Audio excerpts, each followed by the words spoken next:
Welcome to Unholy Inquiry, where each tale leads you deeper into a labyrinth of mystery waiting to be uncovered. This time, join us as we delve into Miss Marple, the Whispering Widow, a fan-crafted story that pays homage to the genius and sophistication of Agatha Christie's iconic detective, Miss Marplet.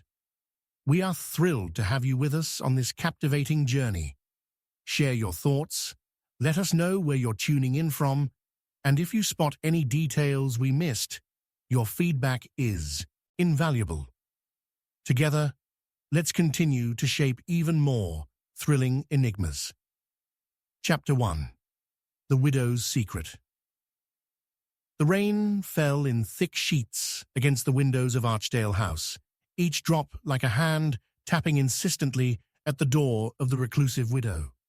The shadows that flickered within the drawing room seemed to twitch nervously, as if they too were aware of the secrets that had been locked away under the heavy oak door. It was a night like no other in St. Mary Mead, the kind that draped the village in an uneasy silence, broken only by the distant rumble of thunder and the occasional hoot of an owl.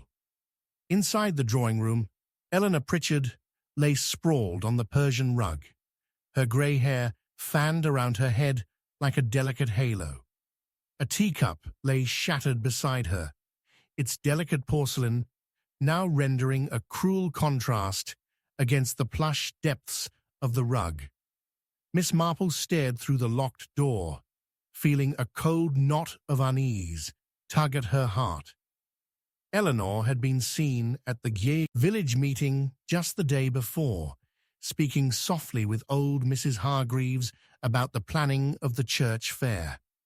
Widowed for over a decade, the tales whispered about her were as cobweb-like as her manor's wallpaper, curious but ultimately inconsequential. And yet, here they stood, positioned before the grim tableau of life's final act. Miss Marple, Inspector Craddock's voice pulled her from her reverie. He stood with a furrowed brow, his brow furrowed beneath a battered fedora. I hardly know where to begin. Have they found the key? Miss Marple asked, her voice a careful murmur against the escalating tension. She had known Inspector Craddock for many years, and despite their contrasting methods, there was always an implicit trust between them, even when he did dismiss her theories as the whimsy of a retired spinster. There's no sign of forced entry, nor any indication that anyone but Mrs. Pritchard could have locked the door, he replied, glancing warily at the ornately carved oak that separated them from the grim discovery within. Very much like her, to be sure, Miss Marple said. A closed door for a secretive woman. Her keen eyes drifted to the scattered photographs on Eleanor's mantelpiece. Mrs. Pritchard had little desire to share her past, didn't she? The inspector merely nodded, though his expression spoke volumes of skepticism. The neighbors say she had most unusual visitors, very few, but peculiar. A painter needing inspiration, a distant cousin who claimed a family lineage. The postman has noticed odd packages arriving over the last few weeks. If only those walls could speak, Miss Marple whispered thoughtfully. They'd tell us so much more than the villagers ever could. The inspector's head snapped towards her. What do you believe she was hiding? Miss Marple's gaze sharpened, examining the small, seemingly insignificant details. The framed portrait of a man, resting beneath a layer of dust, the indistinct pattern of what appeared to be a ledger sticking barely visible from between a pair of books on the shelf. There is a pattern to our lives, Inspector, one which can often lead us to understand why a person might choose death as a means of escape. A crash of thunder punctuated her contemplative moment, shaking the dust from the rafters. The pair stepped back as a gurney appeared through the drizzle-soaked entrance of the manor. A pair of grim-faced paramedics proceeded with the meticulous solemnity of men accustomed to delivering morbid news. As Eleanor's body was whisked away, Miss Marple's mind whirred into a flurry of activity. Instead of mourning, perhaps we should think of what, or rather who, might have driven her to such extremes. Old Mrs. Hargreaves spoke of a dispute, of mistaken identity or inheritance disputes from years gone by. I didn't take that rumor seriously, Inspector Craddock shot back, the light rain outside intensifying, the heavy drops battering against the roof like a deadlier drumroll. It's all gossip, Miss Marple. Gossip is merely dressed-up truth, she chided lightly. The question is, who benefits from Eleanor's untimely demise? Back in town, gossip flitted from cottage to cottage. Miss Marple lowered her umbrella just enough to catch snippets of conversation as she passed the village green. They say she was a fine artist in her youth, Mrs. Bitterworth declared, shaking her spatula at Mrs. Pilbury, but her late husband's family had her ruin all her work, out of jealousy, I suspect. Oh, don't be ridiculous, Mrs. Pilbury retorted. She was shunned for running off to London, when everyone thought she'd settled down that summer, only to lost him to that terrible illness. It is said that she left a great fortune behind. Fortune, you say? Mrs. Bitterworth's eyes widened, her ration of gossip suddenly harder to resist. I wouldn't be surprised if other people want a share of that fortune. The late Mr. Pritchard had quite the reputation, you know. The grave weight of these words settled over Miss Marple like a summer storm building overhead. Rumours were as blinding as the rain that poured over St. Mary Mead. Thus, she turned towards Archdale House, her thoughts circling back to the peculiar parchment peeking out from between Eleanor's books. In the dim light of her own cosy sitting room, Miss Marple meticulously opened her notebook. The ink slowly flowed as she sketched her deductions, Eleanor's recent visitors, their odd timings, the packages, and that ledger-like slip of paper. A quiet anger simmered within her, a protective instinct for the fragile lives of women like Eleanor Pritchard, so easily silenced by the whispered shadows of small-town secrets. As she penned the final touches, her heart raced with newfound resolve. She would unearth the truth buried deep within the hushed corners of St. Mary Mead. Just as she laid down her pen, the delicate clock on the wall struck 9.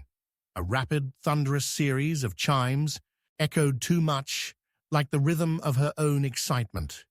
With a maternal air, Miss Marple capped her ink, determination firm in her chest. She must return to Archdale House with careful scrutiny. She must reveal the hidden heart of Eleanor's secret, or rather, the true cause of her death. Little did she know, as she edged toward the door, that a small, scarred envelope had slipped from beneath the parchment and fluttered to the floor, unnoticed, an invitation to a clandestine meeting, to which Eleanor had never made it, and the name scrawled in hurried ink on its lip would twist the very fabric of this mystery into unimaginable pretzels. Miss Marple took a breath, only aware of an unseen hand pulling the strings of fate and sealing the darkness that shimmered just beyond the manor's reaching arms. What had Eleanor Pritchard been trying to hide, and who would go to such lengths to ensure that it remained buried? The night was far from over, and the unravelling had only just begun. Chapter 2. A Spectre in the Shadows. The heavens opened in solemn tribute as St. Mary Mead prepared for the funeral of Eleanor Pritchard. Rain drizzled like a melancholic melody through the village, a fitting prelude to the final send-off of the widow whose death had cast a shadow over the close-knit community. Miss Marple stood at the edge of the churchyard, her heart heavy as she observed the mourners filtering in, umbrellas bobbing like tiny boats on a treacherous ocean. Each figure was cloaked in varying shades of black, an embodiment of sorrow, mingling with a curious hunger for gossip that tugged at their hearts. As the service commenced with a somber hymn, a chilling gust of wind swept through the Gothic arches of St. Mary's, causing the candles to sputter nervously. It was as though the very air was whispering secrets, long buried, igniting the flickering flames with an unholy dance. Miss Marple crossed her arms, a cold drop running down her spine, not from the weather, but from a burgeoning intuition. Tonight would unveil truths yet unspoken. Just as the vicar's voice reverberated through the hushed crowd, a sudden flicker of the church's lights sent a ripple of alarm through the mourners. Gasps mingled with the faintest echoes of a voice, soft but plaintive, calling for help. Miss Marple's keen ears caught the sound, but the rising crescendo of the choir drowned it out before she could discern its meaning. A chill gripped her, and she noted the startled expressions exchanged between old Mrs. Hargreaves and Mrs. Bitterworth, both of whom would tell any and every tale if it meant a fresh batch of gossip. Gathering her resolve, Miss Marple excused herself from the service, feigning an urge for fresh air. Outside, the rain fell heavier, creating an elegiac rhythm against the cobblestones, echoing the creeping sense of dread that enveloped her. Removal of the veil that Eleanor had draped over her life had become imperative, as more than mere whispers now echoed from the depths of Archdale House, stirring memories of the past that feigned extinction. "Ah, Miss Marple." A familiar voice broke through her thoughts. It was Inspector Craddock, having attended the service at the insistence of the village. He stepped cloaked and damp beneath his umbrella, the hat pulled low over his brow. "What do you make of all this?" "It appears St. Mary Mead is not as bereft of spirit as it wants to believe," she replied, her gaze drifting toward the mourners, each one cloaked in their own stories and hidden motives. "Eleanor's death was too sudden, too tidy. There are tremors beneath the surface that warrant further examination. Perhaps extraordinary calamity lies in ordinary travails." "I suppose we have little choice but to uncover the truth," he sighed, offering a slight nod. "It intrigued me that you rushed out just as the service started." "Yes, Inspector." As the rain fell in earnest, Miss Marple lowered her umbrella slightly, fostering a conspiratorial air as she added, "There's far more to Eleanor's life than the bedraggled portrait of a lonely widow. Let us not forget the envelopes seen fluttering through the door just before everything." As the sky darkened, their conversation turned serious. They moved toward the back of the church, where the relatives of the deceased had gathered, hungry for closure but thirsting for inheritance. The family tree of Mrs. Pritchard branched out like a tangled vine, beset with a multitude of unsavory elements, cousins, distant relatives, and one particular spectre of a niece whose very presence felt more foreboding than somber. Mary Pritchard, a gaunt figure with cascading raven hair now streaked with silver, stood slightly apart from the rest. Her deep-set eyes glimmered with a blend of grief and something darker, an unspoken yearning that Miss Marple recognized all too well. "Are you the one who called for help?" she wanted to ask, but held her tongue. Instead, she approached her delicately. "I'm sorry for your loss, Mary. Eleanor spoke highly of you. She had so many stories of your childhood together." Mary glared, a ghost of a smile flickering. "Stories? You mean the lies she spun to shield us all? Tell me, Miss Marple, did you ever think she was hiding something more than just herself? She was a master at silence." We all have secrets, my dear, but some can prove more dangerous than others, Miss Marple replied, her innate deduction tinged with a gravity that was hard to shake off. Minting a moment of vulnerability, Mary glanced back toward the gathered mourners, before adding, "Our family, divided as we are, had unfinished business. Eleanor may have refused us, but my father, he had a vested interest in what she took from him. Say no more. Your words already spill into the abyss of countless whispers," Miss Marple replied. From there, the atmosphere grew thick with confusion. Other relatives offered their fragmented thoughts, like puzzle pieces that spun in circles around nothingness. At one point, a man claiming to be a cousin, long estranged, hinted at a dispute over a familial portrait, an heirloom that Eleanor had reportedly absconded with upon her husband's death. Eleanor was not the drowning fish everyone believed her to be. She was an angler of secrets. Who knows where the truth lies? He muttered with a shake of his head, leaning in closer. The church bells rang solemnly, breaking through the chaotic murmurs. "Back to Archdale House, then?" Miss Marple queried Craddock, her mind racing harder than the storm that brewed above. "Certainly," he murmured, pinching the bridge of his nose as they retreated from the fading light of the church. As they approached Archdale House, the flickering lights within gave an eerie portrayal, their flares caressing the walls conspicuously. Slipping through the heavy door, Miss Marple made her way to the drawing room, the heart of Eleanor's disquiet, and paused as her gaze fell upon an untouched desk with scattered papers. Amidst them she found it, a solitary envelope, identical to the one she had glimpsed before, carelessly discarded, yet begging scrutiny.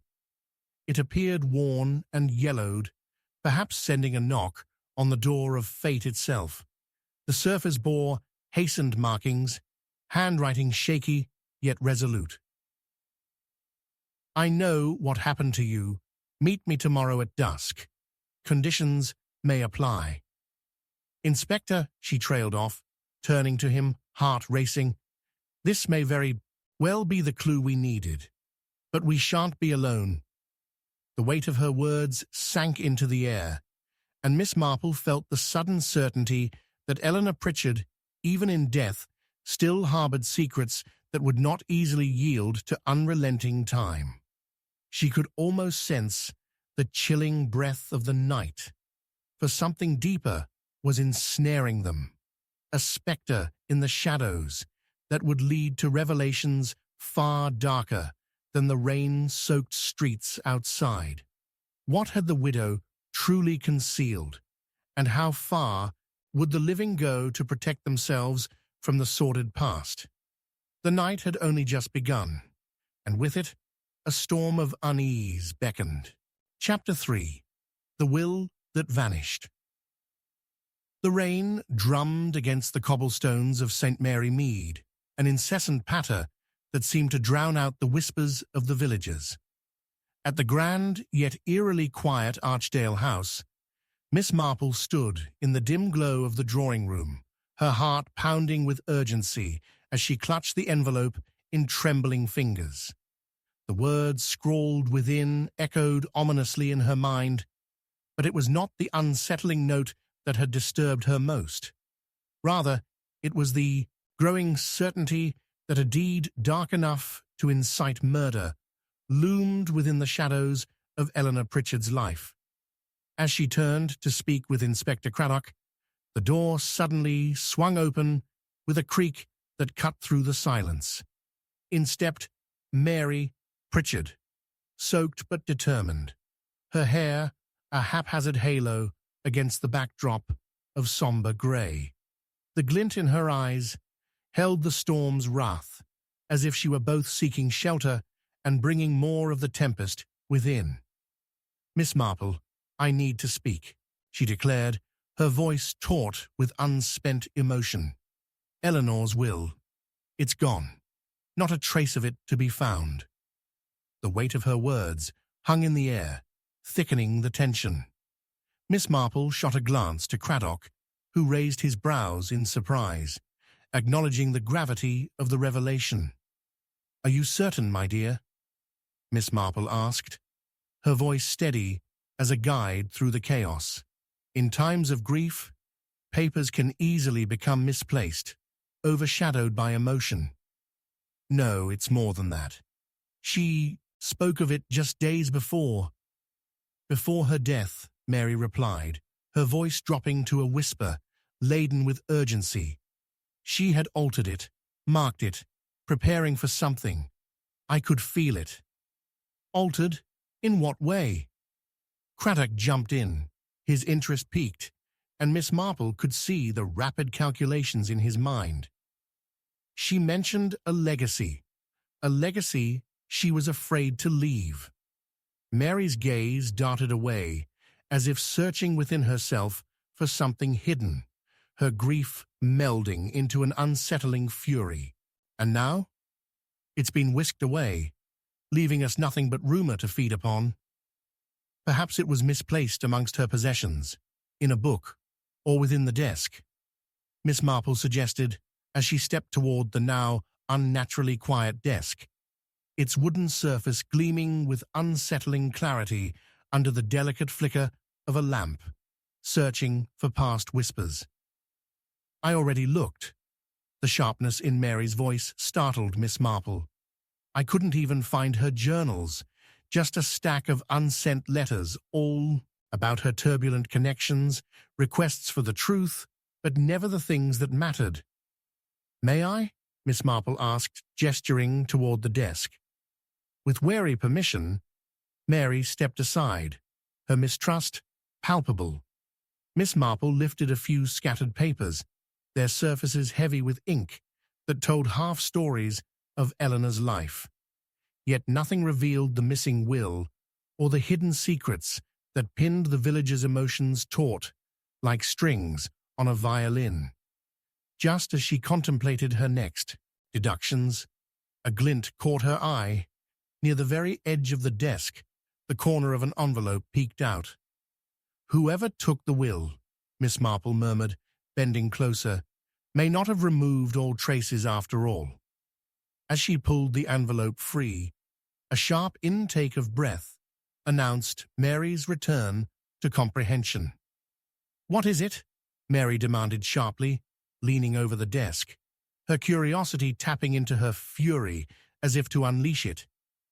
"It seems to be addressed to Eleanor, yet the familiar crease signals it's been opened recently, despite the dust that blankets it hospitably." Miss Marple turned the envelope, revealing elegant, flowing handwriting. "But it's peculiar, a questioning stroke of a pen, as though not all thoughts between the lines were resolute. There's something hidden within. I can feel it." As she tore open the envelope, Mary fidgeted, her fingers twitching with apprehension. "Read it," she urged, her dark gaze growing frightful. "What connection does it hold to the will?" Miss Marple drew out a folded letter, the parchment yellowed with age, but crisp enough to retain its secrets. As she began to read aloud, the electric tension in the room thickened, wrapping around them like the wintry night outside. "Dearest Eleanor, if this finds you, then I trust you understand the weight of what remains unspoken. The truth is our legacy, and yet your silence only serves to condemn." The words hung in the air, inches away from understanding, and Miss Marple could sense the collective pulse of both fear and anger growing inside Mary. "I know that voice," Mary cried suddenly, her expression a flare of realization twisted with the anguish of loss. "It's from Nathaniel, the one she never said a word about. He meant to confront her, but she must have feared him otherwise." "Who is Nathaniel?" Miss Marple pressed, jotting down notes with swift urgency. "My father's brother," she revealed, her voice cracking. "He coveted the family fortune, and Eleanor was the one." between him and his obsession, an obsession to unlock what had long been buried. The logical leaps painted precarious images in Miss Marple's mind. Eleanor had become a reluctant gatekeeper, guarding more than just her secrets. And if his intentions were to reclaim what he viewed as his, losing the will may have become a means to manipulate her.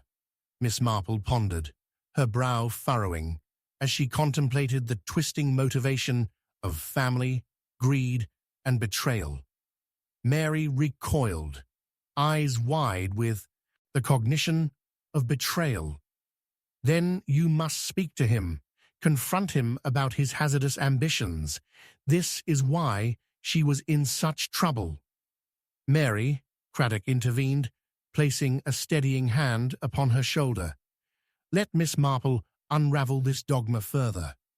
Rushing to conclusions may bury the truth deeper. Suppressing a sigh of frustration, Miss Marple's attention sharpened, a sense of urgency thrumming beneath her skin. There's still the matter of that unaddressed letter. Eleanor's last words. Could it allude to something bigger? Something dangerous? I would rather not face him again, Mary whispered, dread etching deep lines on her brow. Precisely, Miss Marple acknowledged, her own thoughts aligning rapidly. The conclusion had begun forming like tides in the mist, and she sensed time drifting too close to recklessness. Whether we wish to confront the past or not, the truth of Eleanor's end depends on reckoning with those she eluded. Find me Nathaniel. I'll speak to him directly. Here, in the darkness, all must learn to unravel. As they gathered in agreement, Miss Marple's heart quickened at the implications racing through her mind. The veil of familial duty hung like a storm cloud, but hidden within it shimmered the silver of impending clarity. And as she set the newly discovered envelope aside, the flicker of determination igniting within her was undeniable. The shadows had grown deeper, the stakes higher. But just then, the wind howled outside, drawing back the heavy curtains, revealing that the rain had turned into a downpour. A single clap of thunder crashed, echoing in the night. Somewhere in that tempest, a bell tolled eerily, foretelling of one last obscured truth still waiting to be unearthed. The night was far from over, and she could feel the malignant presence stirring, her resolve humming within her veins. The will had vanished, but with it, so too had clarity. And with every unanswered question, the stakes grew perilously higher. A pursuit she vowed would unfold with tenacity and truth. "Let us proceed," Miss Marple breathed, her voice the calm in the eye of the storm. "For St. Mary Mead holds secrets that won't allow silence to endure." Chapter 4. Letters from the Dark. The rain fell heavy and relentless, drenching the narrow streets of St. Mary Mead in a shroud of despair, while the wind howled like a banshee, rattling the windows of Archdale House. Miss Marple, cloaked in wool and dignity, returned to the drawing-room where shadows and secrets lingered uninvited. The flickering light of the fireplace cast a peculiar glow, illuminating the edges of the desk where the remnants of Eleanor Pritchard's life lay scattered. It was there that her keen eyes fell upon Mary, who was rifling through a damp handbag, the remnants of Eleanor's belongings that had been hastily gathered after the tragic news. "Mary, what else remains?" Miss Marple pressed, her voice steady, trying to anchor the tumultuous emotions evidently swirling within the young woman. Mary looked frantic yet determined, her damp hair clinging to her brow like a dark cloud as she pulled out a scrap of paper, torn and creased. "I found this, buried beneath the things she carried." An undercurrent of fear laced her voice, and Miss Marple felt a shiver of excitement dance along her spine, a thread unraveling from the tapestry of tragedy. "May I?" Miss Marple gently reached for the scrap, examining it closely. It bore a hastily scrawled message, as if composed in fear and urgency. "You see, the ink has smudged. Perhaps it's been wet for days now," she murmured. "What does it say?" Mary leaned in, her breath hitching in anticipation. "I haven't deciphered it yet," she admitted, her eyes darting back to the desk, as though expecting more secrets to spill forth. As she unfolded the paper, Miss Marple's sharp mind began piecing the clues together. It reads, "They know.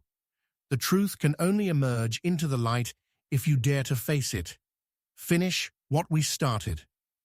A silence enveloped the room, thick enough to choke on. So she was aware that her silence was a burden, Mary whispered, realizing the weight of Eleanor's choices.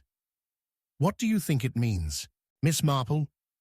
Miss Marple pored over the words like a detective deciphering hieroglyphics. "It implies there were actions taken, a shared complicity perhaps, that tethered Eleanor to someone or something, preventing her from revealing all she knew."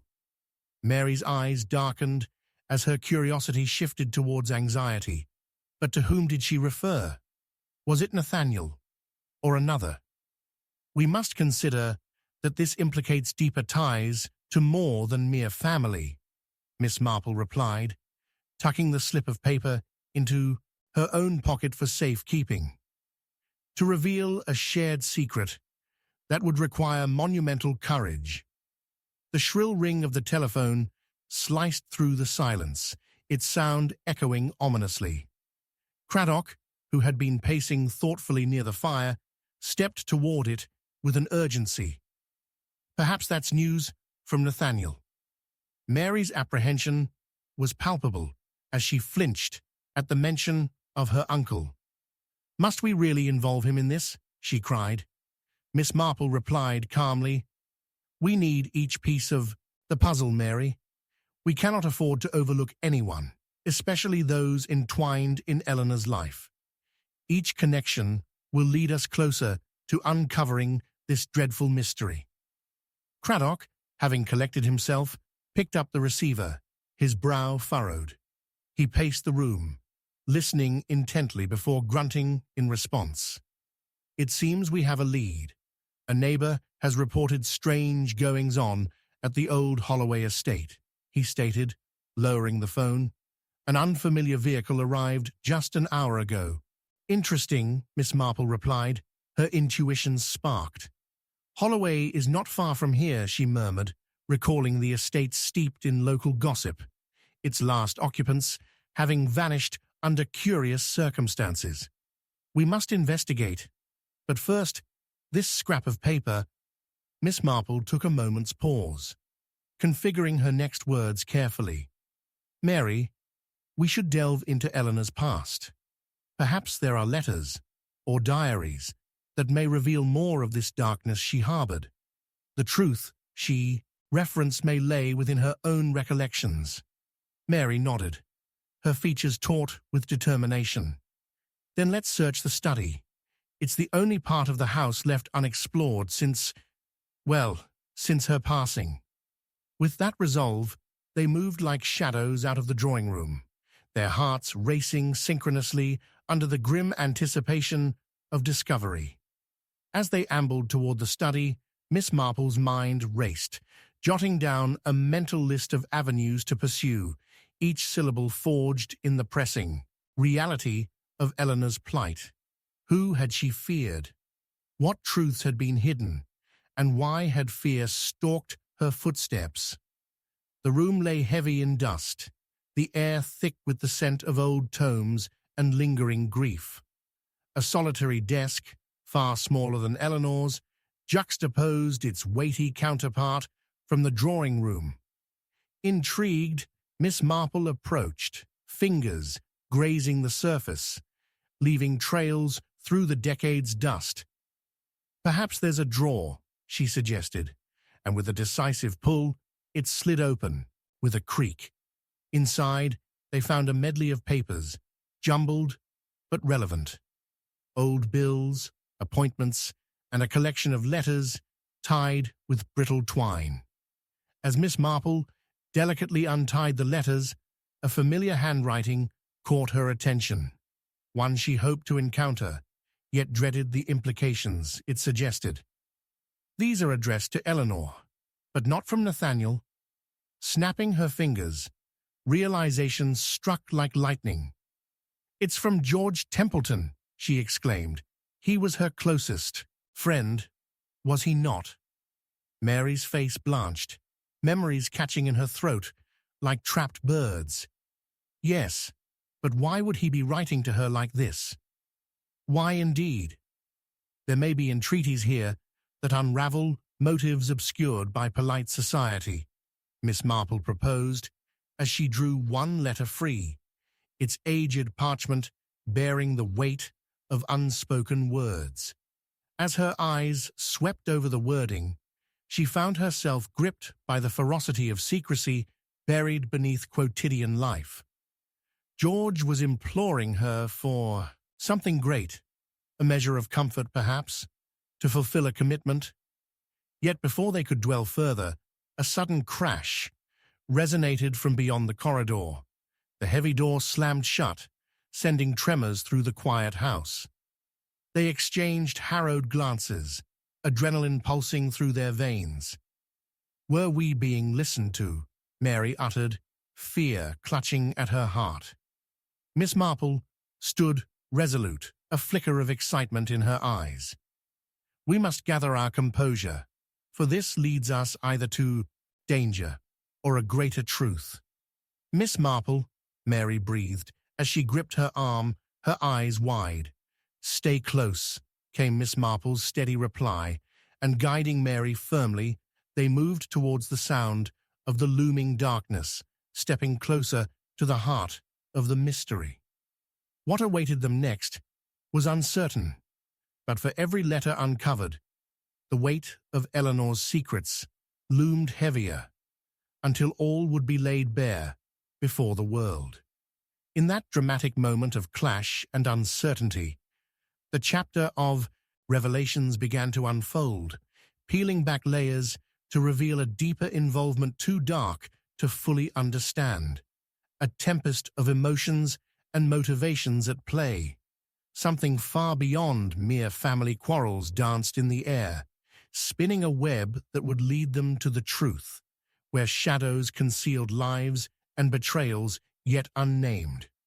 As they braced against the unknown, the rain continued to lash against the windows, echoing with secrets that refused to drown. Chapter 5. The Enigmatic Guest.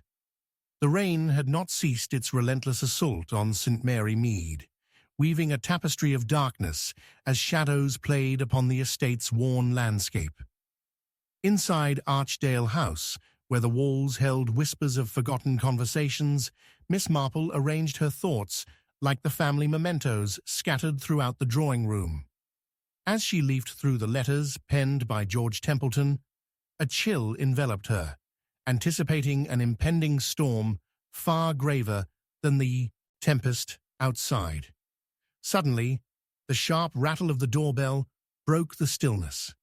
A sense of foreboding washed over her, for visitors were rare in such dismal weather.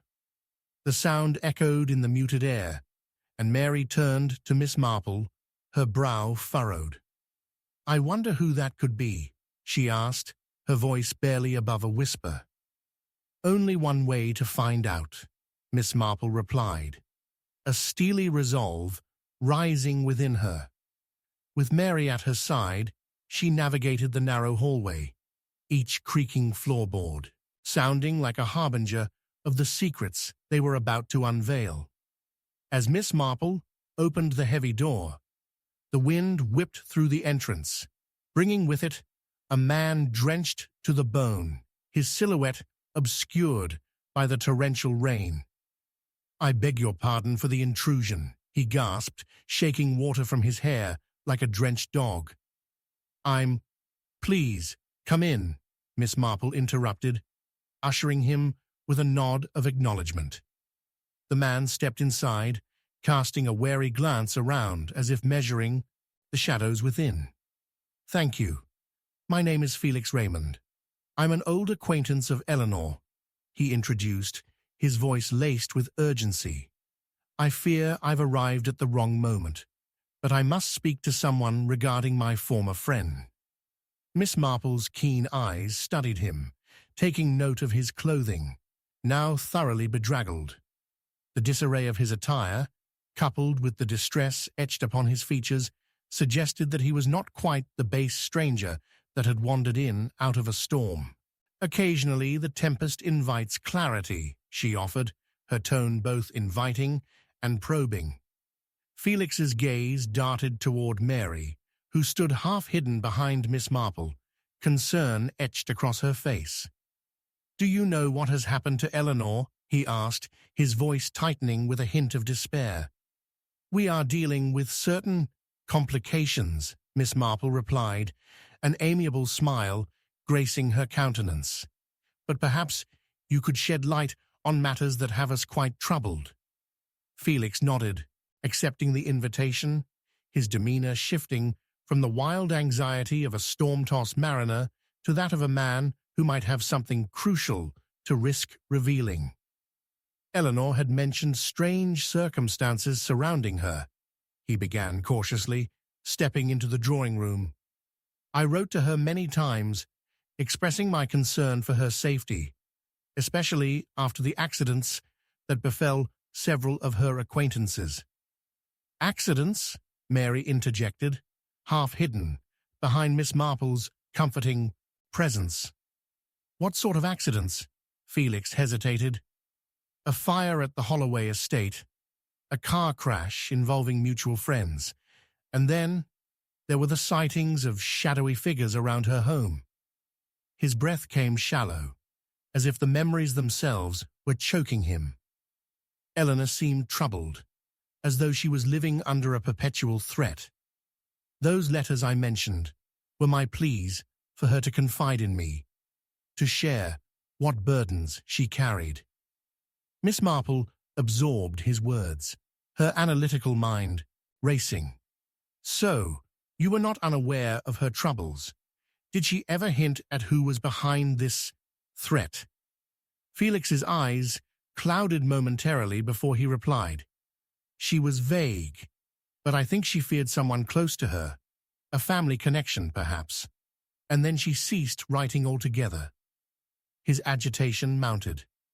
"I must admit, I feared for her life, but I had no means of discovering the depths of her troubles."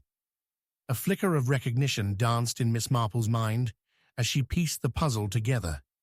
It was evident that Eleanor had not only been embroiled in familial disputes, but entwined with a web of darker affairs that reverberated into Felix's own troubled liaisons. Before she could delve deeper into his insinuations, a violent crack of thunder rumbled through the house, startling them all. "Do you have any knowledge of the individuals she might have feared?" Miss Marple pressed, keeping her voice even despite the rising storm outside. Felix shook his head slowly, the lines of worry deepening on his face. "Only that there were whispers of an old family feud, but I know little else. Still, she mentioned a name in passing, Nathaniel Pritchard.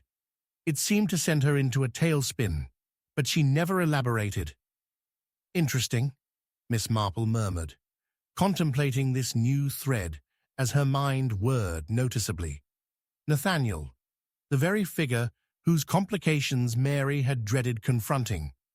The remnants of their family history intertwined like the rain-soaked vines creeping up the house's external facade. "Then that name may lead us closer to the truth," she asserted, stepping into decision. "Perhaps you, Mr. Raymond, and I should speak directly to Nathaniel." Felix's brow knitted in concern. "I would advise caution, Miss Marple. He is known to have a temper, especially with matters of the past. Tread lightly." The rain hammered against the windows, a drumming backdrop to the tense atmosphere swirling within Archdale House. Miss Marple matched Felix's anticipation with her own unyielding resolve, certain the winds of fate were gathering momentum. Just as she turned to gather her thoughts, the delicate chime of the clock struck the hour in the deep silence of the room, echoing ominously. Startled, all eyes darted toward the heavy wooden door down the corridor. A cold draught slipped through the edges, causing a sense of foreboding to palpably thicken. It swung open on creaking hinges to reveal Mary's uncle, Nathaniel Pritchard, his face drawn and pale as if weathered by storms, both inside and out. "I must speak with you," he declared with an urgency that dwarfed the very atmosphere of tension that had just permeated the room. Felix's reaction was immediate. Fear bled across his features upon seeing the man he had just mentioned. "Nathaniel," he stammered, recognizing the contentious legacy of their intertwined past. As unexpected truths clashed amidst the storm, Miss Marple could sense the fabric of circumstances writhing to reveal a reality far more intricate than any could have anticipated, one where every hidden corner concealed more than merely choices mislaid. The storm brewing outside echoed the shadows rising within, and each person poised on the precipice of revelation. With the unfolding of secrets imminent, Miss Marple understood this was not merely a matter of confronting the past. Behind the veil of status and propriety lay motives deeper and darker than any mere accident could unearth. The web of deception was tightening, and they stood at the threshold of one final truth, poised to strike at the heart of the mystery. As the candle's light flickered in that draughty hallway, Miss Marple knew that unlocking what lay hidden, both within Nathaniel and beyond, would be the only chance at silencing the echoing bell of secrets once and for all. Chapter 6: Secrets Beneath the Surface. As the rain continued to pour relentlessly outside, its rhythm a constant tattoo on the windows, Miss Marple stood in the dim light of the drawing room, her mind racing with the import of Nathaniel Pritchard's unexpected arrival. The atmosphere pulsed with a quiet tension, each heartbeat echoing the rising storm beyond the estate walls. Felix Raymond lingered beside her, his face characterized by a mixture of dread and curiosity as he regarded the man who had just disrupted their inquiry. "What exactly do you want, Nathaniel?" Miss Marple asked, her voice steady, yet imbued with scrutiny. "We were in the midst of an important discussion." Nathaniel's gaze flickered nervously between Felix and Miss Marple, the vulnerability in his demeanor impossible to ignore. "I received word of Eleanor's troubles, and of your interest in uncovering them." His voice was low, as if he feared the very walls might betray him. "I believe there may be more at stake in this situation than you imagine." "More than simply family disputes, you mean?" queried Miss Marple, her keen observation noticing how he fidgeted with a cufflink, a nervous habit she recognized as a telltale sign of deeper unrest. "What are you suggesting?" Nathaniel swallowed hard. "Eleanor, she was involved with people who would stop at nothing to preserve their interests. I was alerted to, and frightened by, her ties to certain influential figures in the village. People who disliked her association with George Templeton and viewed it as a threat. I would not be surprised if they were behind the accidents Felix mentioned." Felix stepped forward, his eyes narrowing. "And who are these people, Nathaniel? You must know." "For my own safety, I cannot divulge names," Nathaniel replied, slightly shaking. "But underestimating the depths of jealousy and old grudges in St. Mary Mead could prove calamitous. You must understand the power some families wield here, and Eleanor's vulnerability made her a target. Indeed, Miss Marple interjected, taking a step back to scrutinize him closely. However, your urgency speaks of more than concern for Eleanor. Your legacy in this village is intertwined with her story, and your intentions may not be innocent. What are you truly after? A flicker of defiance crossed Nathaniel's features, but he soon deflated under Miss Marple's probing gaze. I only wish to understand, he pleaded. My family's name has been marred by accusations and whispers for generations. I had hoped to free us from shadows that refuse to fade. Eleanor's death, or worse, would mark the narrative of our family forever, and I cannot abide by that. Before Miss Marple could respond, there was a sharp knock at the front door, a jarring interruption in the dialogue that had taken such an alarming turn. More visitors in this wretched storm. So peculiar, she mused, glancing at Mary, who had moved into the periphery, her grip slightly shaking. Stay close, dear.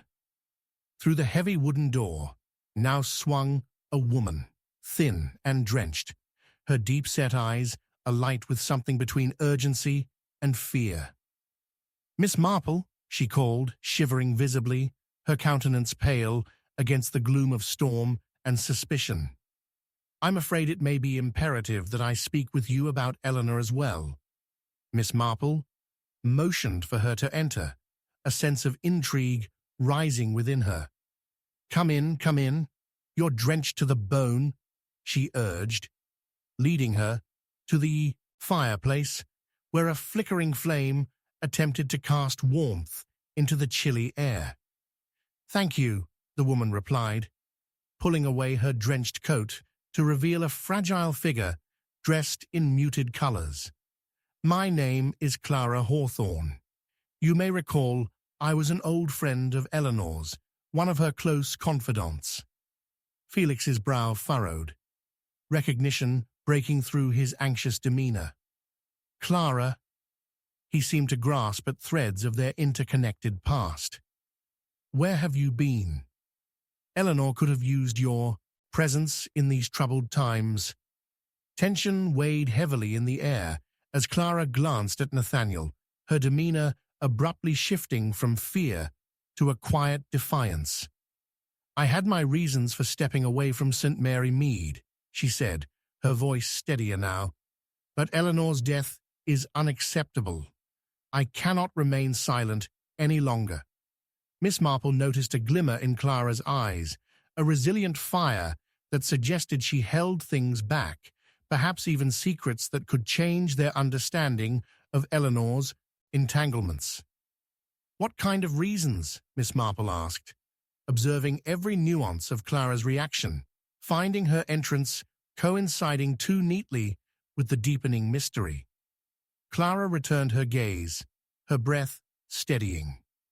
Eleanor and I shared more than friendship. We were part of a circle that included secrets of our own. I had distanced myself out of fear of what our shared knowledge could invite when someone stands to lose everything. A subtle tension filled the room, akin to the storm raging outside, as if revealing all the layers of their beloved village. What sort of secrets? Felix pressed, curiosity urging him onward.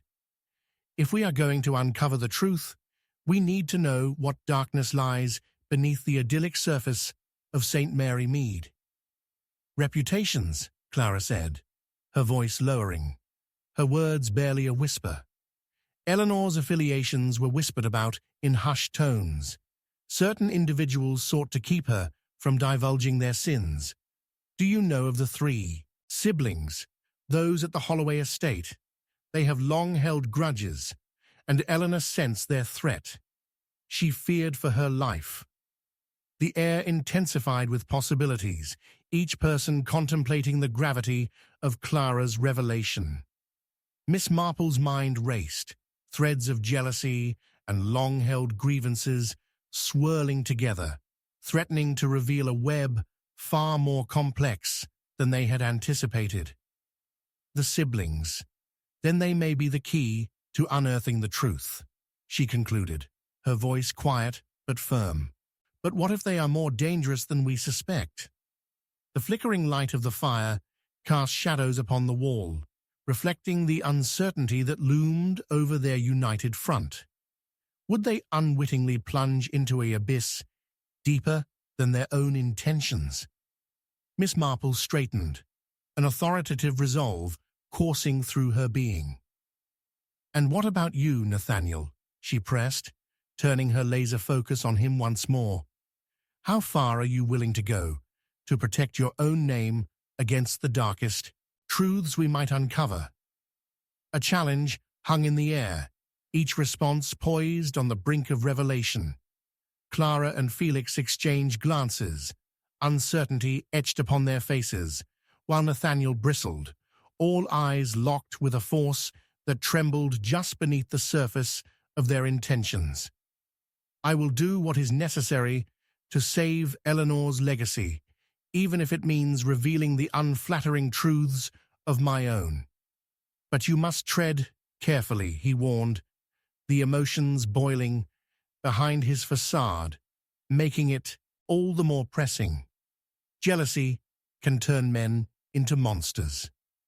Miss Marple absorbed each word, her mind now operating at the pace of the storm outside, recognizing the myriad of emotions tied to long-held resentments. With darkness encroaching ever closer, she realized that something monumental lay just beyond their grasp, veiled by fear and unspoken grievances. As thunder rattled the estate, a shadow moved furtively in the periphery of Miss Marple's vision, an instinctive shiver etched upon her spine. With a flick of her wrist, she beckoned for silence and listened, for in that silence, beneath the very fabric of their quaint village, she sensed the heart of their entwined secrets stirring. And then the unthinkable happened.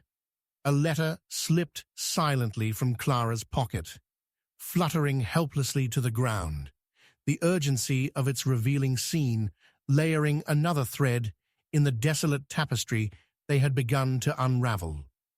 Miss Marple leaned forward, her heart racing at the prospect of uncovering yet another clue hidden among them. "May I?" she asked, her voice a calm amidst the chaos as all eyes turned to the forgotten missive now lying innocently at their feet, drawing them into the next step of the intricate dance of mystery awaiting them. Chapter 7. The Eloquent Alibi. The thunder rumbled low, a menacing growl that reverberated through the very bones of the ancient manor. Puddles began forming in the driveway, reflecting the spectral light of the flickering candles within, and the air was thick with the scent of earth and rain. For Miss Marple, the storm outside mirrored the turmoil within the drawing room as threads of suspicion twisted among the assembled company. She had instinctively known that Eleanor's tragic fate was laden with secrets, yet the arrival of Clara Hawthorne brought with it a cacophony of revelations, each one darkening the already muted hues of their reality. Clara's confession had shifted the very axis of their investigation, thrusting everyone deeper into the intrigue surrounding the Holloway estate. Just as Miss Marple prepared to sift through the layers of deception, a soft, confident voice cut through the dense air. "I assure you all, I was quite elsewhere when those dreadful events unfolded," said Richard Holloway, his accent crisply punctuated as though it were precisely measured for impact. He stood just within the doorway, his tall frame silhouetted against the now violent backdrop of storm and shadow. Miss Marple turned, slightly startled by his sudden entrance, yet her discerning eye quickly noted the confidence that radiated from him. "Do come in, Mr. Holloway," We were just discussing some very serious matters surrounding your family and Eleanor, she welcomed, gesturing towards the empty chair across from the flickering hearth. Ah, yes, Eleanor, he replied smoothly, glancing between Clara and Felix with a knowing smile that failed to touch his eyes. It seems there is much to discuss regarding my family's history with her, but I assure you, my alibi is as unshakable as a mountain, for I was in London on the evening of her mishap, attending a charity gala. Unshakable, you say? Miss Marple's tone remained steady, yet there was an underlying curiosity that sparkled like the flame dancing in the hearth.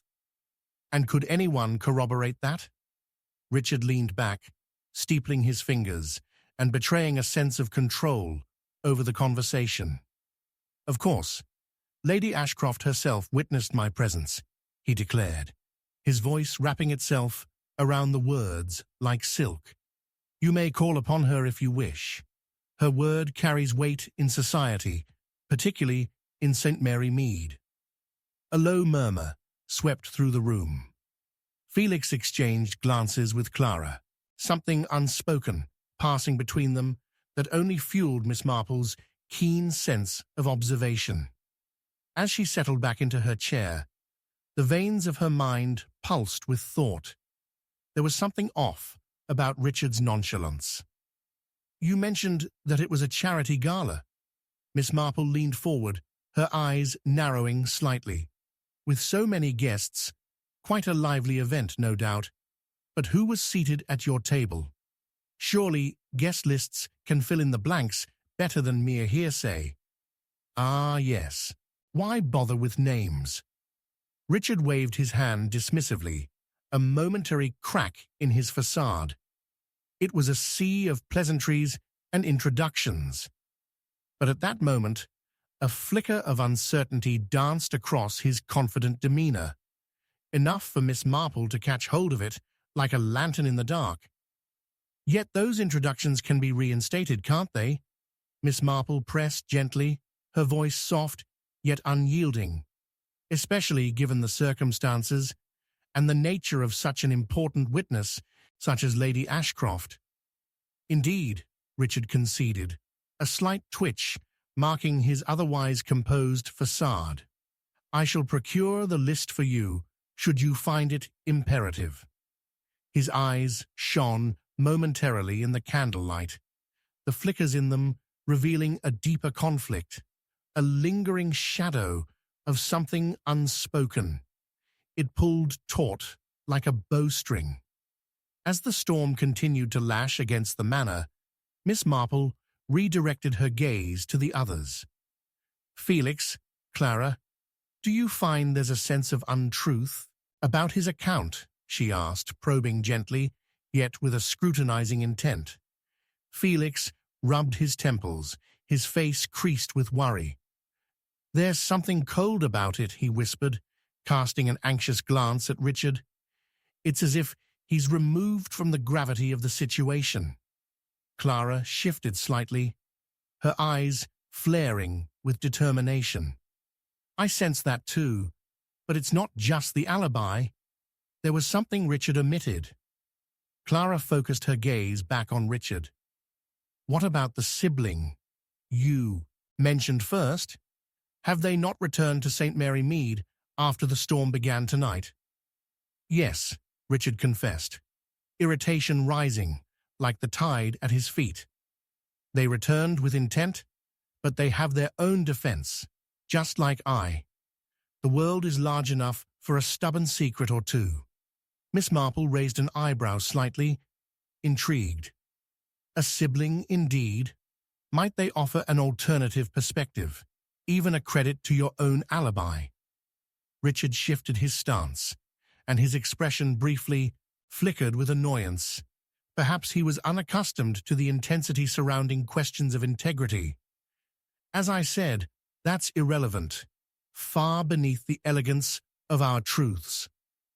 That elegance does not shield you from scrutiny, Mr. Holloway, Miss Marple replied, her voice steady like an anchor amidst the tumult. The affair surrounding Eleanor is fraught with chaos. You must recognize that your position will neither protect you from scrutiny nor yield a herald's robe. At the mention of the storm, a sudden boom of thunder rolled over the house, punctuating the tension in the air, and in that charged moment, Miss Marple's thoughts raced, aligning like pieces of a puzzle just waiting to be clicked together. Richard seemed less assured than he had moments earlier, his gaze shifting to Clara. "You know nothing of my family's affairs," he retorted sharply, frustration bleeding into his tone, exposing cracks in his otherwise polished veneer. "You spin tales of conspiracies based on half-truths." "Half-truths," Clara echoed, her voice trembling ever so slightly, though her eyes shone with resolve. "Or perhaps a tongue that slips. Richard, you just mentioned them being here tonight, yet before that, you claimed they had returned home earlier." Another flash of thunder rumbled across the horizon like a warning bell, and Richard's composure faltered. "I meant," he hastily began, but Miss Marple raised a hand to cut him off. "Allow me to return to the heart of the matter," she interjected, her thoughts weaving the clues tight around Richard's unraveling alibi. "Now that your knowledge of timing has slipped through your fingers, can we assume your tale is indeed woven from something darker?" Richard faltered, and in that moment, the unyielding storm outside did less to rattle the man than the quiet, determined strength emanating from Miss Marple's words. "Everyone has secrets that can fester into poison if left unattended," Miss Marple continued. "Fearing for one's legacy can lead to desperate paths." The fire crackled, and silence enveloped the room, every eye now trained on Richard, the air thick with anticipation. The sudden tension prickled against the skin, and Miss Marple steeled her resolve. She sensed new trails of intrigue, dark connections that bound Richard and his siblings to Eleanor's fate. As Richard opened his mouth, ready to retort, Miss Marple's sharp observation turned one final time, remembering a phrase she once overheard from the villagers' gossip travels: the call of an unshakable obligation, an unyielding duty that often masked one's deepest fears. Before he could respond, she leaned forward. "Richard, you have evaded a question essential to your own position. The truth may be a fickle friend tonight, but I shall unravel it, one strand at a time." And with the storm still raging outside, a slip of paper quietly fluttered from the secret pocket of Richard's coat, dancing across the drawing-room floor. A curiosity amidst the chaos, and no doubt, yet another mystery waiting to be unveiled. Chapter 8. The Web Tightens. The wind howled like a banshee, rattling the windows of Holloway Manor, as if seeking entrance into the house's secrets. Miss Marple, drawn closer to the fading embers in the hearth, felt the storm outside pulse in rhythm with the tension brewing inside the room. It had been mere minutes since Richard Holloway's slip of paper danced onto the floor, a simple yet telling act that reverberated with vast implications. The atmosphere was thick, fraught with unsaid suspicions. "May I?" Miss Marple asked again, her matter-of-fact tone cutting through the palpable silence. She leaned to retrieve the paper, fingers brushing over its surface with the reverence of a scholar unearthing a lost manuscript. The candlelight flickered, casting long shadows that danced across the faces of the gathered assembly, each face a mask of intrigue or anxiety. "What did you find?" Clara's voice trembled, an unsettling mixture of hope and dread that echoed the hearts of all present. Miss Marple, still holding the paper delicately, examined it closely. The elegant script was unmistakable and yet chilling in its implications, an invitation to the charity gala Richard had cited as his alibi. But it was dated the very evening of Eleanor's demise. "Ah, how curious indeed, Mr. Holloway," she began, her eyes narrowing with scrutiny. "This appears to be an invitation to the gala. But tell me, why would it be hidden within your coat?" Richard's eyes darkened, and for the first time, the facade of bravado fell away, leaving only a flicker of fear. "It's merely a memento," he forced out, his voice faltering. "Nothing more." "Nothing more?" Clara interjected, her eyes flaring with disbelief. "You claim it holds no significance, yet it contradicts your alibi. How could you attend a charity gala if you had this?" Her tone shifted from disbelief to accusation, the tension escalating into something sharper, more desperate. "It was not intended for my eyes.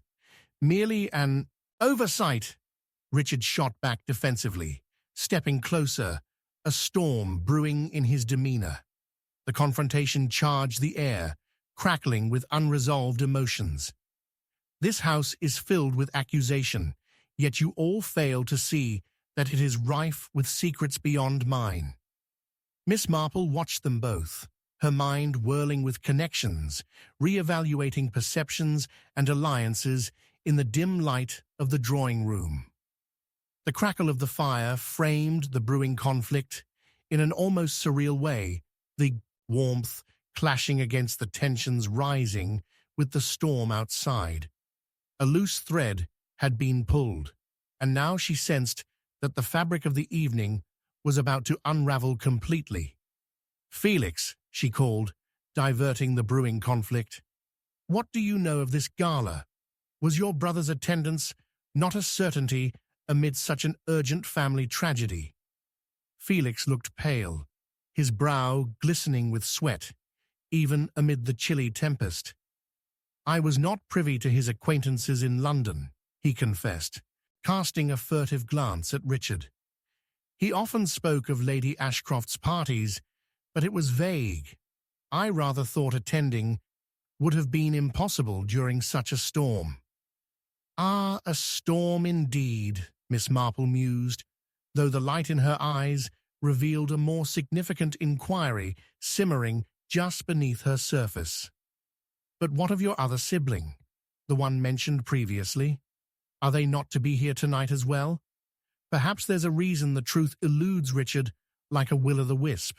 Richard clenched his jaw, frustration pulling at his lips. "You've chosen sides without merit. How dare you suggest my integrity rests on the shadow of my kin?" he snapped, composure slipping. "Takes one to know one," Clara muttered under her breath, but the volume of her voice heightened the tension within the room even further. "You speak of kin, Richard," Miss Marple prodded gently, "but what of your loyalty? Is it to family, to maintain an alibi that frays, or do you fear what is unsaid? Is this a diversion from something deeper that ties you to Eleanor's fate?" Richard's irritation flared, but a more enigmatic emotion flickered to the fore, a hint of something darker lurking behind his cool demeanor. "I wish you would tread gently with such insinuations," he snapped. "It would do you well to remember the nature of rumors and the company they keep." But a sharp knock on the door interrupted the growing dispute, the sound reverberating through the musty air like a lightning strike. Miss Marple exchanged a glance with Felix, then Clara, the trio exchanging silent concern, before she nodded for them to remain silent. "Who could that be at this hour?" Clara whispered, her earlier determination beginning to transform into apprehension. "Be ready," Miss Marple replied quietly, her mind racing with possibilities. Richard pushed through the door, fingers clenching at its frame, revealing a figure cloaked in darkness against the backdrop of the tempestuous storm. It was none other than Margaret, Richard barked, surprise evident in his tone, yet laced with an unclear apprehension. Margaret's entrance seemed to breathe life into the room, but Miss Marple was less concerned with the atmosphere soothing and more with the untangled web of secrets now densely interlaced. Her heart raced as she noted the unmistakable flush on Margaret's cheeks and the determined glint in her eye. "I came as quickly as I could," she said breathlessly. "It's about Eleanor.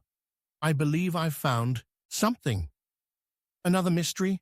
Miss Marple prompted, the spell of Richard's anger now locked away behind renewed curiosity. "Yes, and it's worse than we believed," Margaret continued, a tremor in her voice as she produced an antique key from within her pocket. "This leads to a hidden compartment in Eleanor's room. I think she had something she wanted to protect." "What did you discover?" Clara pressed, her voice firm but trembling with the weight of hope. "It isn't just a mere keepsake. It's evidence," Margaret replied, her eyes darting between the gathered group, the storm raging even greater now. The thunder rolled again, and once more the shadows of the room grew heavier, the air crackling with the weight of impending revelations. Miss Marple felt the energy shift, her own analytical instincts kicking into high gear. "A hidden compartment," she repeated thoughtfully, "that could hold the very thing we have sought, a convergence of destiny." Before any more could be said, Margaret turned sharply towards the door, as if responding to an unseen force. "Someone's coming," she whispered, urgency flooding her tone. And with that, the room fell into tense silence, a shivering anticipation wrapping around them, the storm, an ominous backdrop. Miss Marple's thoughts raced, pieces of the puzzle aligning further into a picture of intrigue, one that held dangers more profound than she had ever anticipated. As the door creaked open once more, revealing the figure standing just beyond, Miss Marple held her breath, recognizing that the web of deceit tightened around them more than ever. The revelation awaited would either secure their alliances or scatter them in turmoil. "Who goes there?" Richard demanded, the last thread pulled taut, foreboding looming like the storm itself. Whatever emerged from the deluge of rain threatened to change everything, and as the shadows danced and the thunder rolled, Miss Marple braced herself for revelation, knowing that the truth was more complex and perilous than they could have ever anticipated. Chapter 9. The Last Dance. The relentless rain pelted the windows of Elmsworth Manor, creating a symphony of chaos outside that only amplified the unease within. A grand gathering was underway, celebrating the life of Eleanor Holloway, yet the air was heavy with unspoken accusations and hidden motives. Amidst the laughter and clinking of glasses, Miss Marple observed the scene with keen eyes, her mind dissecting the atmosphere like a master conductor sorting through symphonic notes. As the guests laughed over tales of yesteryears, she looked for discord hidden beneath the indulgent smiles. It was Clara Holloway, Eleanor's younger sister, who first noticed the new arrivals. "Look, they've arrived," she exclaimed, her voice cutting through the light-hearted chatter. Richard Holloway's gaze flickered across the room, where the edge of a dark figure entered, soaked by the storm. It was Margaret, carrying urgency in every step, her disheveled state a stark contrast to the elegant attire of the other guests. "Margaret," Miss Marple said quietly, her heart quickening, sensing the tension from the moment Margaret stepped into the room, battling against the joyous celebration. "Have you found out more about Eleanor?" I have something," Margaret stammered, her voice barely above a whisper, drawing the attention of the guests. In a flourish, she produced the antique key from her pocket, thrusting it forward as though it were a talisman. It opened a hidden compartment in Eleanor's room. "You all need to understand. She was in trouble." Richard's composure slipped as disdain crept across his face. This is preposterous. If Eleanor had secrets, I fail to see how that could concern us now. We should be celebrating her life, not diving into rumors of scandal. Miss Marple narrowed her eyes at Richard. Yet it is the very silence surrounding Eleanor's life which appears to be more than mere coincidence, she remarked thoughtfully, weighing the suspicions against the backdrop of the thickening intrigue. You say celebrating, but perhaps it is a mask for the truths that lie beneath this elaborate facade. The room buzzed with a mixture of concern and intrigue, eyes flitting between Richard and Margaret. "What did you find, Margaret?" Clara pressed, her excitement overtaking her apprehension. "Was it evidence? Did Eleanor leave us something? A clue?" Margaret nodded slowly, her gaze shifting to the crowd as though she could see the ghost of her sister flitting through the revelers. "I found a letter, hidden in a trunk. It spoke of someone named Victor, a person Eleanor had grown frightened of. There were threats, and more. I believe she had planned to confront him." With Margaret's disclosure, the room seemed to freeze, breaths held in anticipation. "Victor," Felix murmured, his brow furrowing in contemplation. Eleanor spoke of him in vague tones. I dismissed them as mere figments of her imagination. The clamor of wayward gossip spread throughout the crowd, drifting from guest to guest, turning whispers into a tempest. Miss Marple observed this closely, her mind ticking with possibilities. "Clara," she called, catching her sister's eye. "What do you know of this Victor? Is he someone we should be concerned about?" "I don't know much," Clara began, anxiety painting her features. "Only that Eleanor mentioned him at family gatherings, usually in a quiet tone. It was as if she feared him but felt bound to some unbreakable social tether." The inconsistency rattled in Clara's words, a reminder of family loyalty intertwining with unspoken fears. "Bound by obligation, perhaps," Miss Marple pondered aloud, pacing the perimeter of the gathering. "Fear often obscures the truth, and we must not let that prevail." Richard's voice rose above the murmur, laced with both fury and fear. "This is scandalous. You would drag my family's name through the mud over idle gossip and heretical whispers. Eleanor dealt with her own demons, and I refuse to be part of this charade any longer." Clara recoiled slightly from her brother's outburst, his anger swirling with trepidation that sent ripples of discomfort throughout the guests. Yet Miss Marple sensed something deeper. "Ah, but Richard, the truth often invites us to confront our shadows. Perhaps it is you who fears the reflections cast by your sister's secrets." The guests shifted uncomfortably, deeper truths weaving through Miss Marple's words. "Stop," Richard's voice cracked with rising tension. "You tread dangerously close to an accusation, an unwarranted claim that I had anything to do with her demise." "Is that so?" Miss Marple shot back, unfazed by his bluster. "But when did your love for Eleanor become so bitter? Tell me, Richard, who else was privy to the nature of her challenges?" As the storm raged on outside, illuminating the gathered assembly with flashes of lightning, Miss Marple made her move, knowing the time had come for all to reckon with the consequences of their entangled lives. "Dear guests, it is here that we must wrestle with the last dance of shadows. Margaret, please recount the contents of the letter." Clarity cut across Margaret's face, the stormy revelations unfolding like a grand puzzle. Eleanor wrote of Victor's temper, of seeing him on the night of her death. She feared for her safety. She mentioned meeting him in Hammersmith, where they ultimately fell into a heated debate. She spoke of wanting to break free from him. Richard's facade cracked further. "No, it cannot be," he shouted, panic bubbling beneath the surface. "The gala, my alibi. I was there." And then, in swift succession, Miss Marple interjected, a realization settling like dust.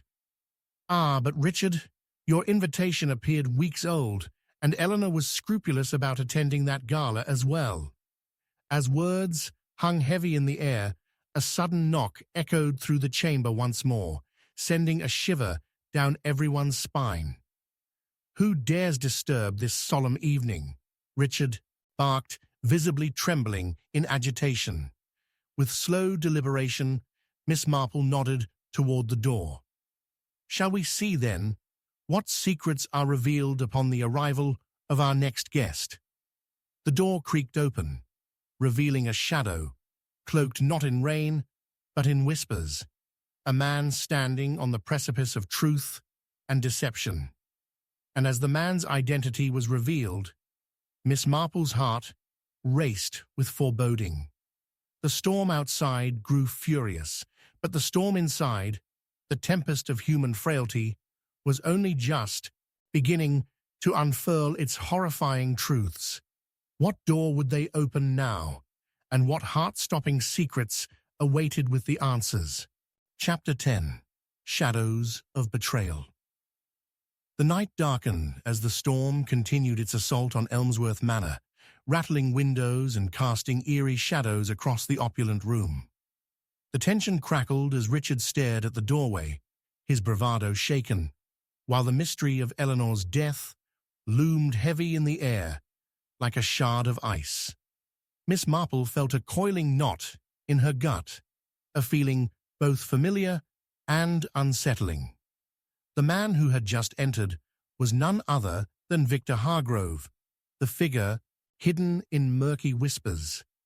As Victor stepped into the room, a flash of lightning illuminated his features, revealing a sullen set of lines etched around his mouth and the shadow of unease flickering in his eyes.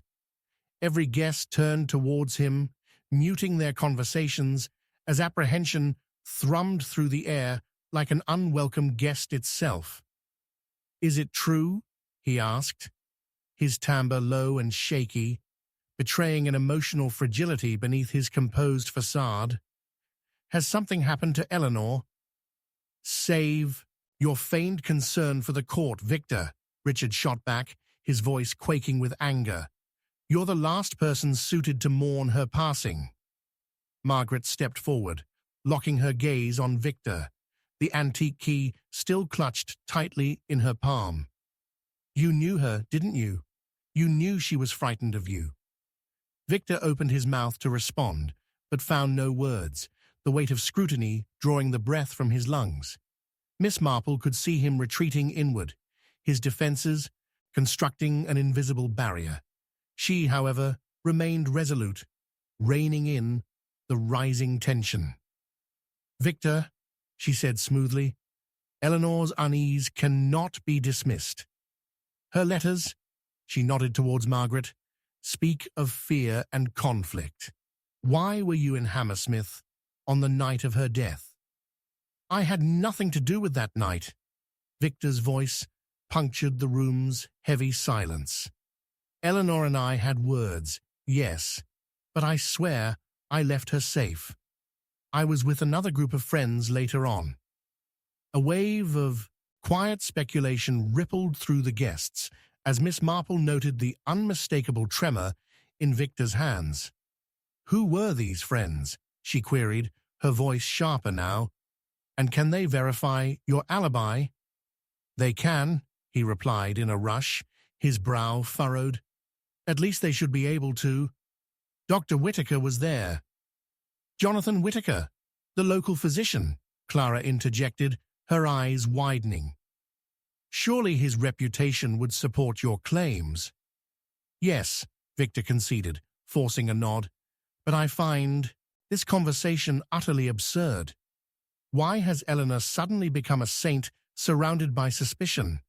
She was as much a part of this murky web as anyone present." "Perhaps that is exactly the point," Miss Marple mused, contemplating the implications of Victor's outburst. Eleanor was known for being a reckoning force, yet there are glimpses of an unraveling bond, threads of betrayal woven into this very tapestry of her life. Richard scoffed. "What are you insinuating, Miss Marple?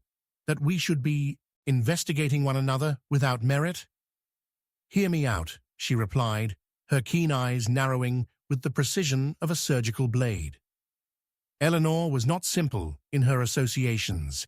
She kept secrets. That much is clear. Each guest here has been touched by her life, but perhaps also by her fears. Who stood to gain from her silence? Who feared her revelations? The room held its breath, faces shifting like clouds over the moon as realization dawned on the assembled party. Dark memories flickered in their eyes. Clara's brow crinkled as she pondered, "You think one of us could have threatened her?" "Dare I speculate that your familial ties blurred the lines of love and obligation, Richard?" Miss Marple turned back towards him, her voice steady, yet probing. "Eleanor's commitment to truth may have threatened more than personal peace.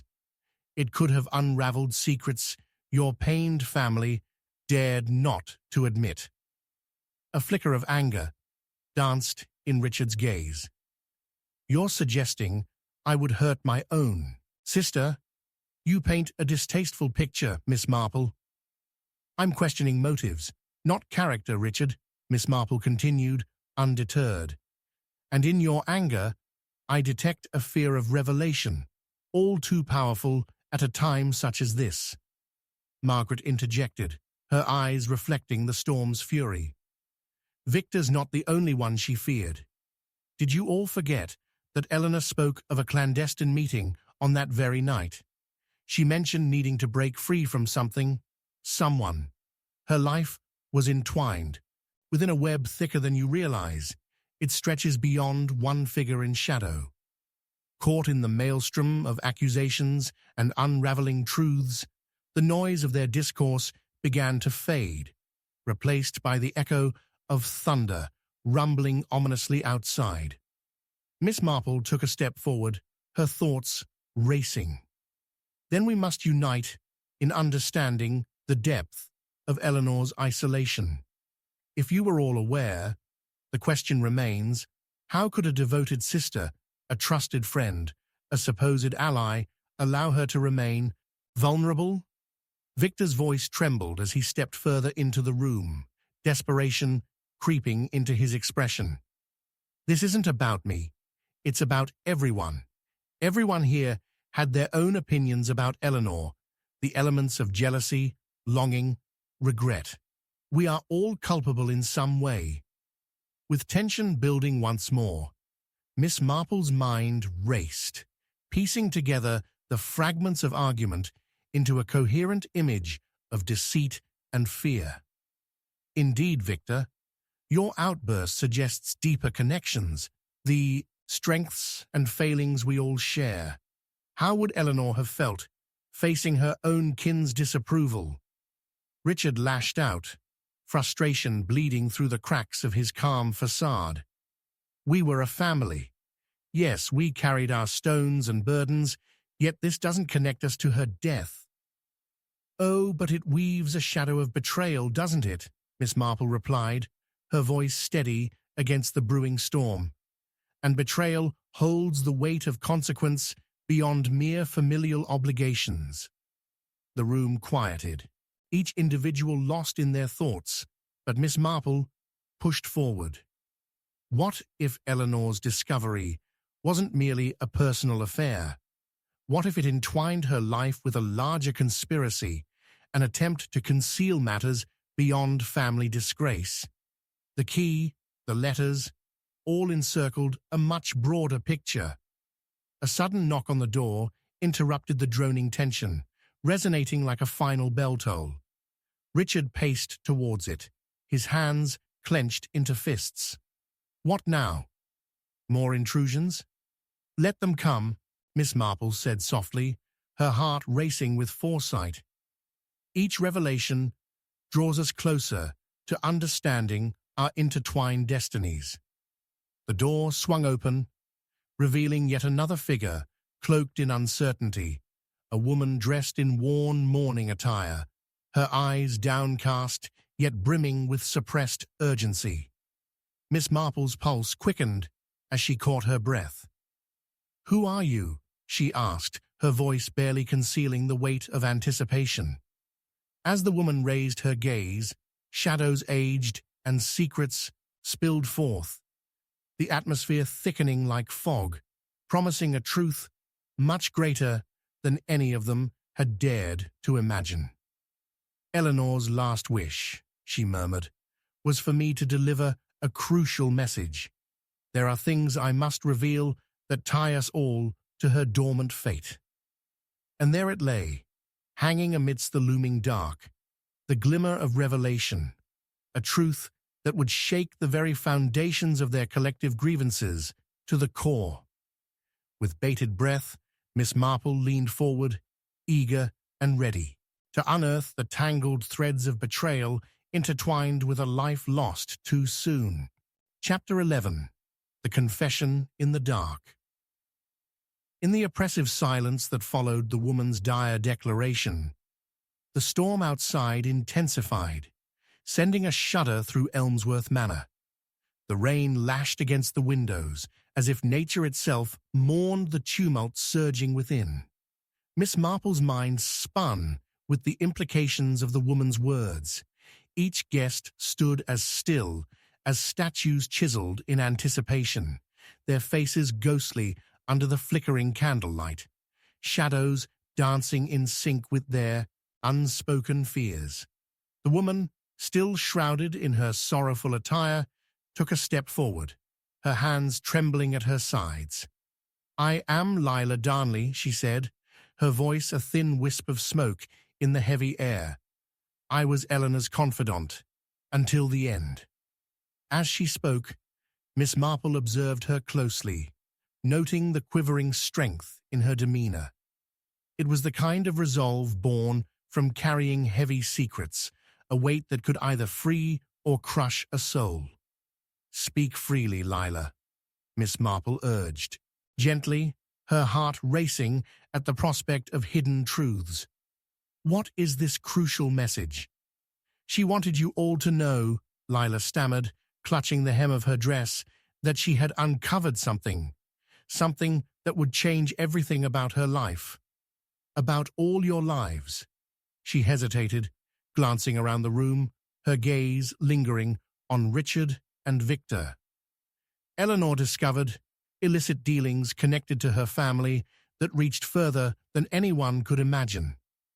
A sharp intake of breath rippled through Margaret, and Richard's face twisted in disbelief. "Illicit?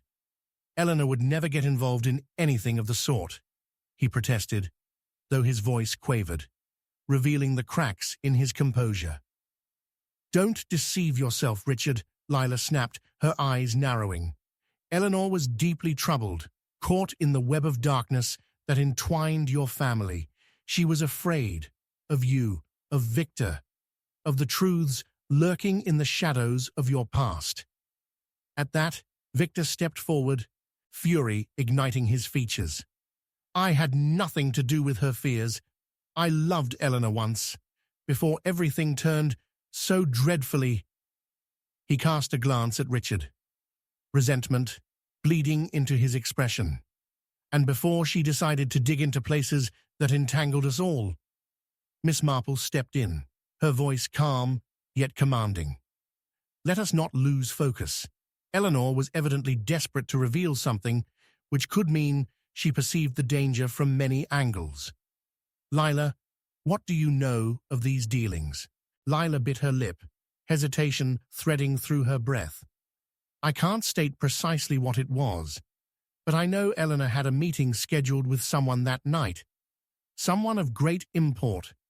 She believed that person was going to help her understand the extent of the corruption.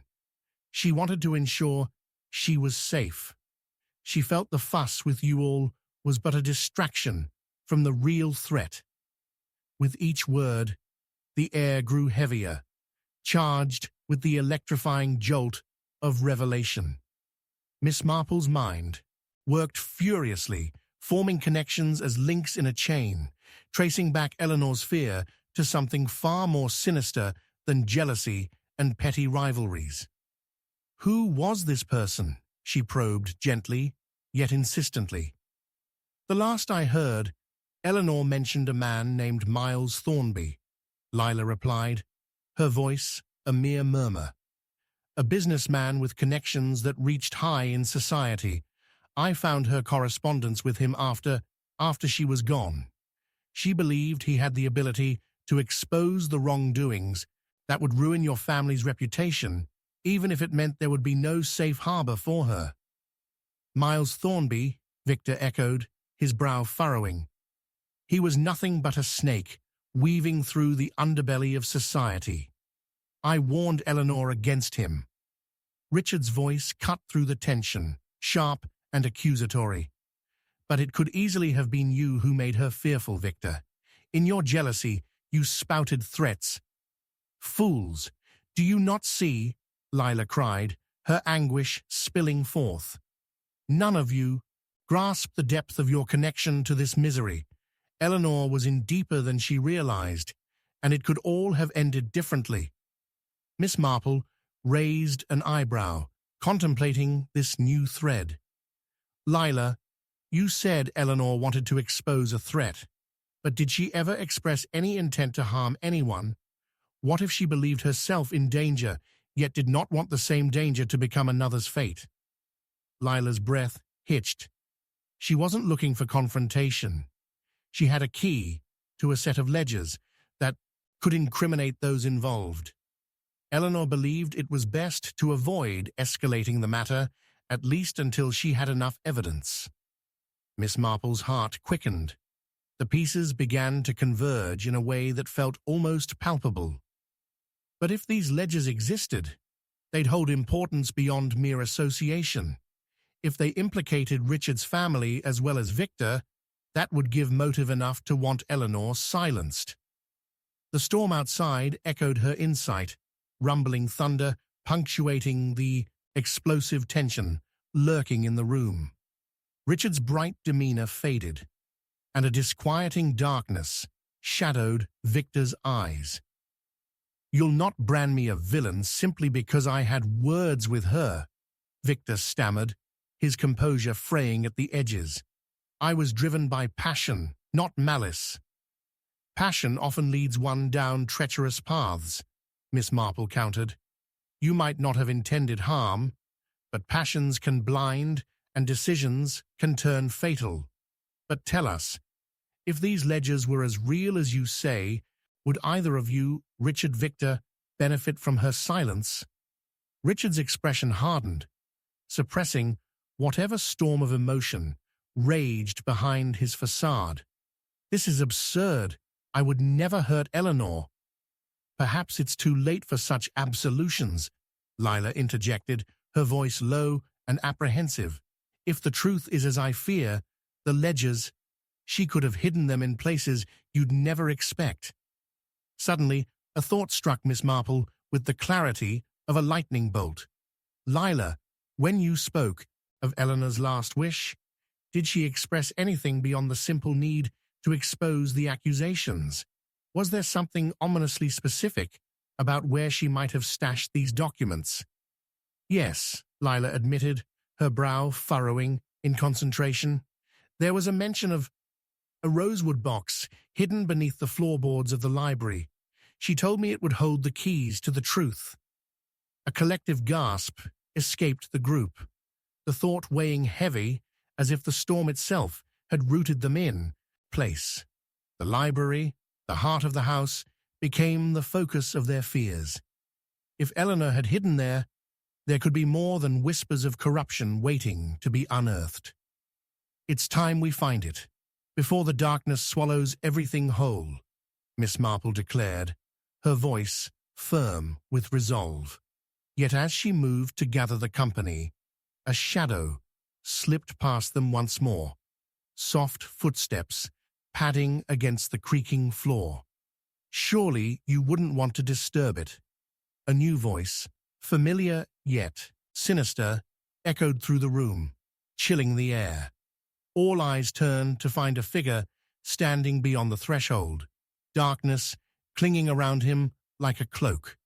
A man they had not expected yet could not forget, Miles Thornby himself. With a flicker of recognition, Miss Marple felt the weight of an impending confrontation settle like a storm cloud above, the final twist revealing itself in the depths of night. Chapter 12. The Final Twist of Fate. The oppressive silence that followed Miles Thornby's entrance felt like the pause between heartbeats, heavy with anticipation. The flickering candlelight cast shadows across the walls, transforming the library, a room once filled with wondrous stories, into a theater of hidden anxieties. Miss Marple stood at the forefront, a resolute figure against the tide of uncertainty, her sharp eyes fixed on Thornby. "So, you found your way here after all," she stated, her voice cutting through the tension like a knife through fog. Lila had recoiled slightly, her mournful attire somehow dimming even more in the presence of this unexpected visitor. Richard and Victor straightened, their previous quarrels forgotten in the flickering moment of dread. "A most interesting gathering," Thornby remarked, a smile that danced on the edge of mockery flickering across his lips. "Would I be correct in assuming you've been sharing tales of Eleanor's last moments, perhaps involving illicit dealings that mirror your family's sordid past?" Richard's expression darkened, his jaw clenched as he stepped forward. "What do you know of Eleanor's affairs?" Thornby's eyes glinted with a cunning spark. "Only that she was much too intelligent to play with fire without getting burned." He swept his gaze across the room, noting the tension that crackled in the air. His indifference to their turmoil sent chills down Miss Marple's spine, leading her to wonder just how deep his involvement was in all the murky dealings surrounding Eleanor's death. "What do you want, Thornby?" she probed, sensing the urgency of the moment. "You've come at a most fortuitous time." "A small matter, really," he replied, his voice silky smooth. "I've come to warn you that your little expedition to uncover the truth will only lead to further ruin. You'll find that some shadows are better left unexamined, dear Miss Marple." "Or perhaps," Miss Marple countered, her conviction unwavering, "some shadows must be illuminated to reveal the perpetrators lurking within them." Lila, shifting nervously, broke in. "Eleanor believed you had the ability to expose what was hidden, Mr. Thornby. Now I wonder if you've come here to prevent that very truth from surfacing?" Thornby regarded her with the feigned astonishment of an actor caught off guard. Ah, the poor girl, inquisitive to a fault, yet doomed by her own relentless pursuit of answers. "Are you aware of what she'd found?" Lila paled, uncertainty stripping her boldness away. "She discovered something about the ledgers. She felt threatened." "Ah, yes," Thornby continued, amusement washing over his features. "The ledgers. Eleanor spoke frequently of those, didn't she? Such antiquities can hold so many secrets." Miss Marple seized the opportunity, her mind racing through the threads of evidence. "You knew she was searching. Was that risky for you? Eleanor's curiosity could have led her to something dangerous, something that implicated you directly, would it not?" "Proximity breeds suspicion, dear Miss Marple." Thornby leaned in slightly, dark eyes narrowing. "But your line of reasoning falters. I had no quarrel with her passion for the truth. Rather, it was her misguided aspiration that would prove fatal."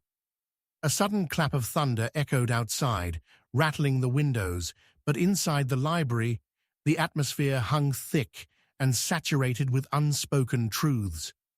Richards's voice broke through the tension, undeterred. You've sidestepped my question, Thornby. What precisely are you trying to protect? Or is it your own reputation at stake? Thornby's grin slipped momentarily, revealing a flash of irritation, but he quickly masked it with calculated ease. You are a quick-minded chap, aren't you? But one should never mistake the protection of oneself with malice towards others. Miss Marple's instincts flared.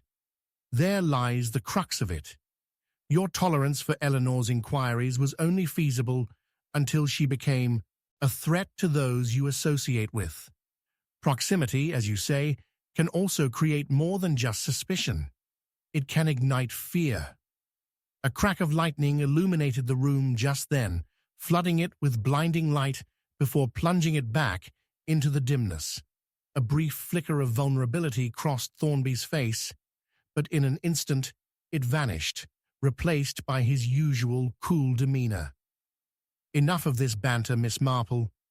Your only path lies in retreat. This house holds the key to Eleanor's demise and several truths that would remain buried. You are only prolonging your fate. Richard, frustration boiling over, interrupted. Are you suggesting we do nothing in fear of you? You're a coward, hiding behind threats and half-truths. Show us the ledgers or leave.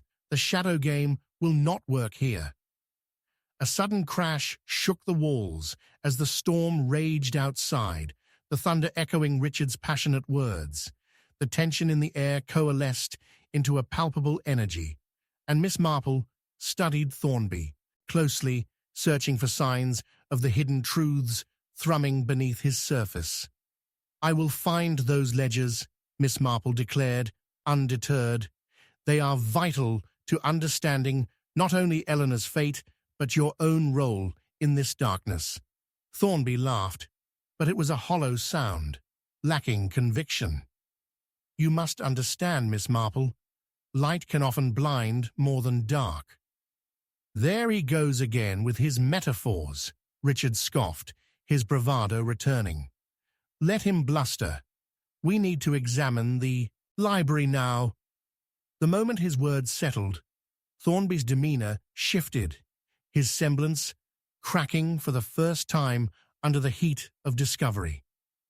You can search all you like, but you won't find what you believe is there.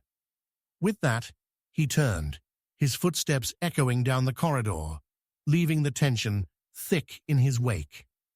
As the door closed behind him, Miss Marple felt an unsettling shiver of doubt creep into the air. Just then, Lila spoke up, her voice trembling, yet resolute. I remember something more. Eleanor, she told me of a safe place, all related to the rosewood box, and that it could hold everything we're searching for. But I fear. Fear what? Miss Marple pressed urgently. The real darkness could still be lurking, ready to pounce.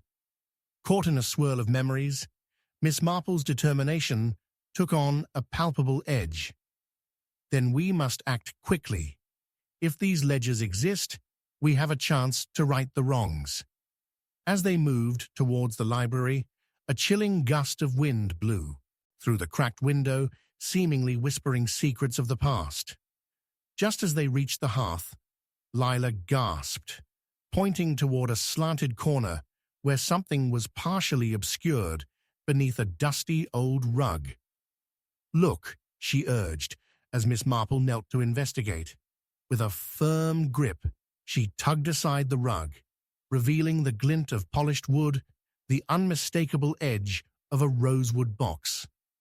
The spilt storm outside echoed a new ferocity, each clap of thunder punctuated by the revelation of unforeseen possibilities, both awe-inspiring and terrifying. As Miss Marple prepared to unlock the secrets within, a voice behind her made her freeze.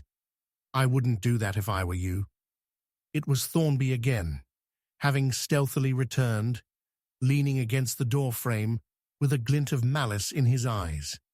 Because once you uncover the truth, you may find yourself wishing you hadn't sought it. The room vibrated with tension, and the walls echoed with an ominous understanding. All that Catherine had left behind was about to unfurl, but so too would the shadows of deceit that had been cloaked beneath friendships and fears. In this game of shadows, the final twist of fate loomed nearer as the truth, slipping through the cracks of hidden compartments, threatened to blaze a trail that none of them had anticipated. With minds racing against the ticking chime of secrets, Miss Marple steeled herself, knowing that some answers were earned at the cost of unearthing designs best left untouched.